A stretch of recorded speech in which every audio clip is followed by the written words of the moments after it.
Good evening, Rovers fans. It's Alex Holmes here, aka Holmesy of Blackburn Rovers C's, and thank you for joining me for episode 2 of Everything Premier League 2 Blackburn Rovers Under-21 campaign. That's right, it is your one-stop shop for all the news, reviews, previews, and views on the Rovers Under-21 team.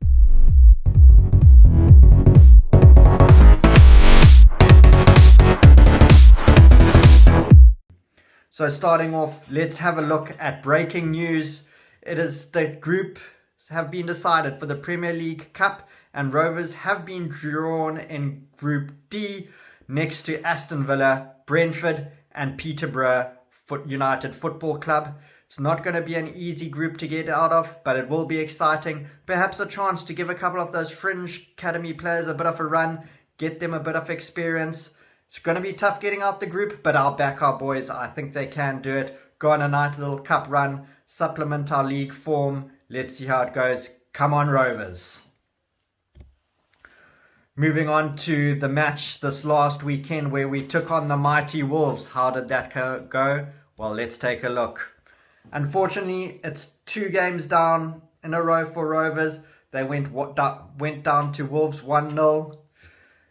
As you can see from the stats, they bossed possession 62% to Wolves 38%. But it is how you use that possession when you've got it. And Wolves clearly had the upper hand. They're having 18 shots, total shots compared to our 8. And a massive 12 shots on target to our 5.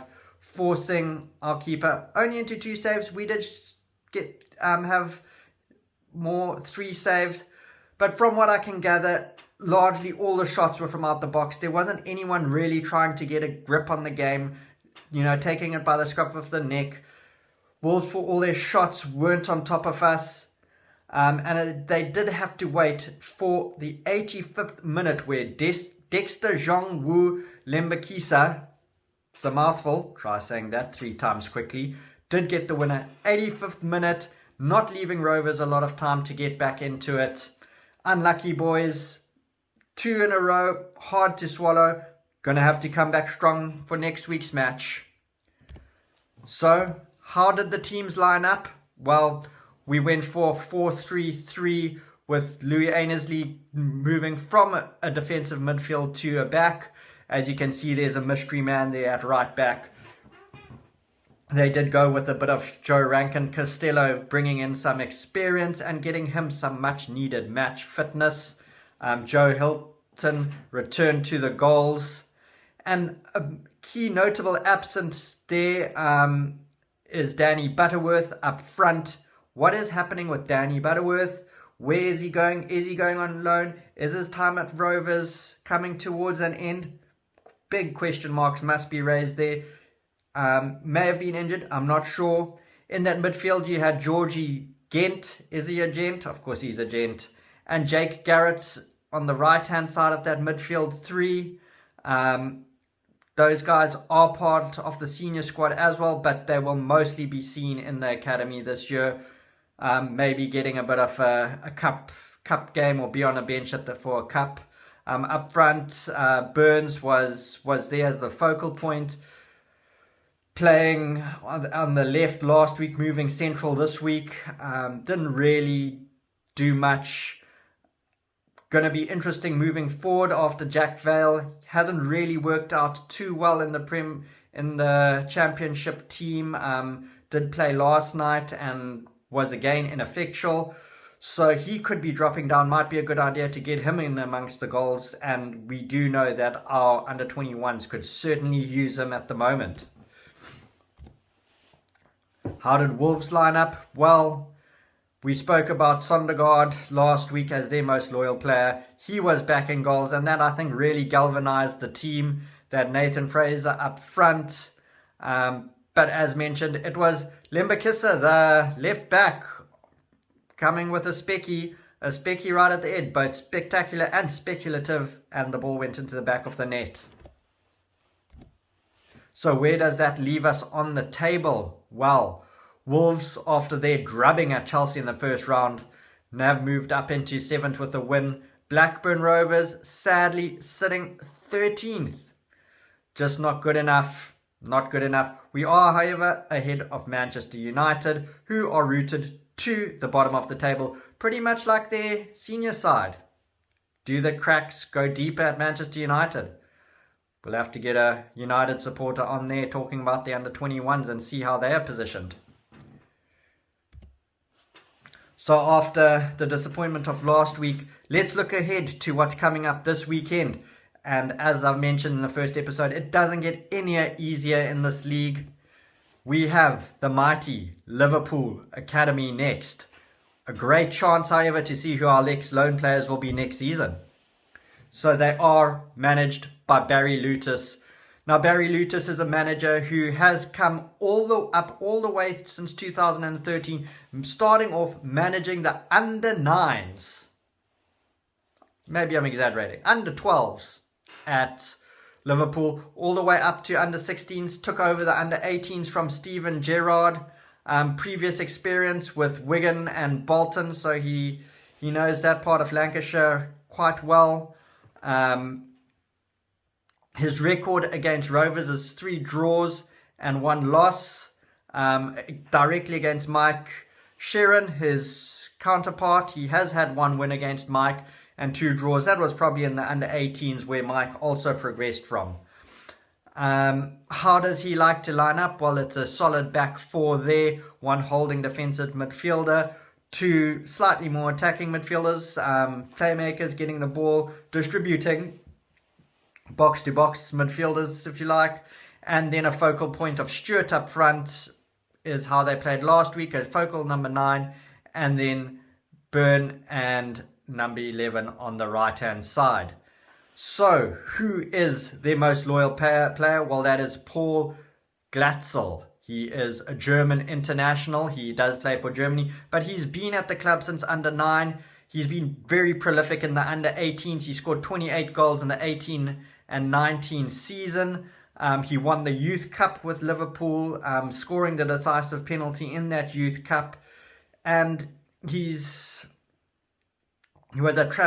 been out on loan, Tranmere Rovers 21-22. Listen, if he has a good campaign, no reason why we couldn't get him on loan next season. But let's wait and see how he does. He was personally asked to sign a new contract by Jurgen Klopp, so he is someone who Jurgen Klopp does rate relatively highly. If we take a look at the greater squad, well, let's pick out the quality there and see who's going to be coming to Rovers next year. There is one name that I'm sure will jump out at all you Rovers supporters, and that is Tyler Morton. He has, of course, moved to Blackburn on loan, another Liverpool player who's rated very highly, and personally, I can't wait to see what he can bring to that senior side. I do think, especially after last night where Travis and Buckley looked a bit tired. It's been a heavy schedule. Maybe let's give Tyler a bit of a run, but I am digressing away now. This is the Liverpool squad. Mentioned, obviously, Paul Glatzel, and what you do know is that these are going to be quality players. Well, where do Liverpool sit? For all their quality, they have had nearly as a disastrous start as us, losing their first game and drawing their second game, drawing with Brighton and Hove, and losing to that old arch enemy, the big 2 of the Premier League, Manchester City.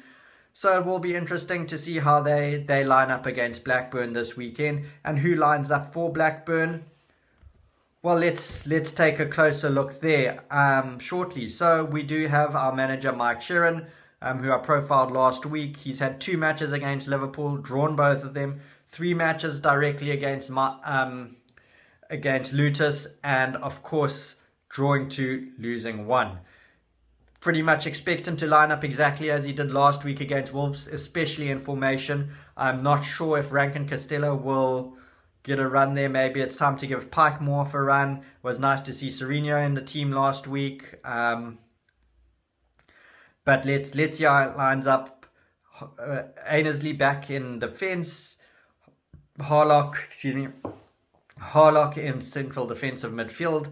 Garrett and Gent in the midfield, they're distributing, and Leonard and Sardi out wide, and Burns up front. Expected to be fairly similar. Maybe a Dylan Marconde coming down into the side, get more match fitness for him.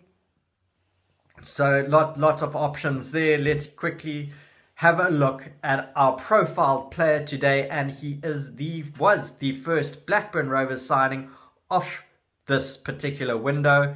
He is better known as Ethan Walker, first name Glenn Ethan Walker, and he is 20 years old, just turned 20 on July the 28th. He is an attacking left winger.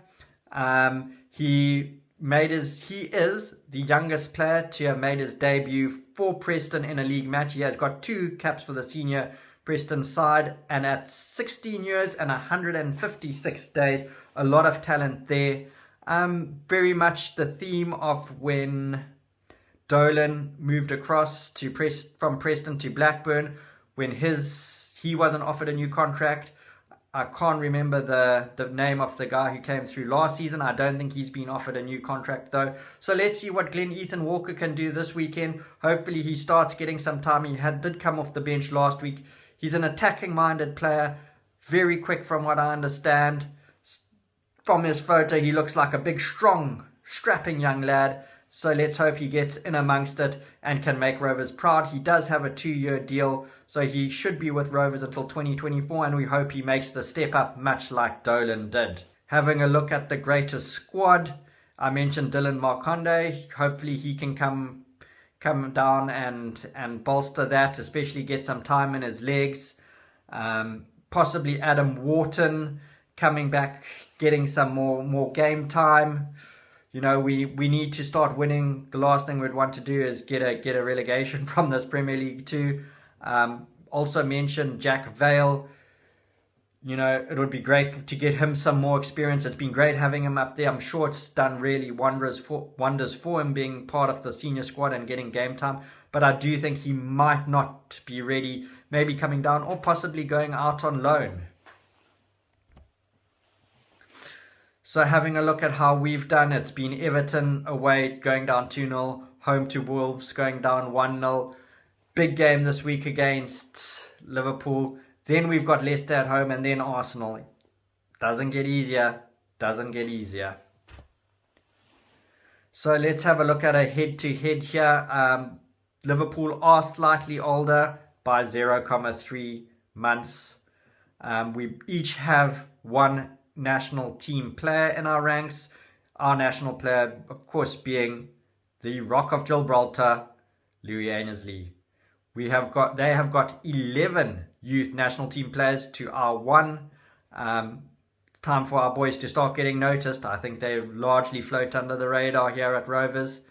We do have 5 foreigners to their 6, so both very much British sides.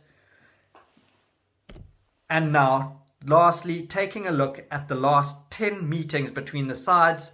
Well, as you can see, 1, 2, 3, 4, 5, 6 draws here. 6 draws. Expect another draw. Blackburn will need to get points, so can expect another draw. But it's been 1 win, 2 wins, 3 wins, 4 wins. 4 wins and 6 draws. It is going to be a tough one. Looks like we do have the upper hand. Let's make it 5 wins and 5 draws this weekend. This has been Holmesy for Blackburn Rovers Seas. Come on, you Rovers. Let's get us 3 points in the under-21s and 3 points in the senior side.